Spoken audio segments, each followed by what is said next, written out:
எனக்கு மட்டும்தான் இதெல்லாம் நடக்குதா இல்ல உங்களுக்கு நடக்குதா? துணிய துவச்சி ஓலர போட்டா அந்த நேரம் மழை வருது, வேர்க்குதுன்னு ஃபேன போட்டா அப்போதானே கரண்டு போது. படிக்கலாம்னு புக் எடுத்தா கண்ணுல தான் தூக்கம் வருது. மாசம் 1ஆம் தேதி ஆனா எத்தனையோ பில் வருது.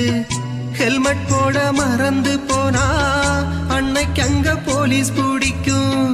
வெளியே கிளம்பி போகும்போது காக்கா மேல ஆகி போயிடும்.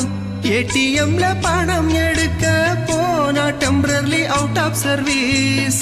அவசரம்னு போட்டா அங்கேயும் நோட் ரீச்சபிள். ஒன்னு நினைச்சா வேற நடக்கும், என்ன நினைச்சா என்ன பட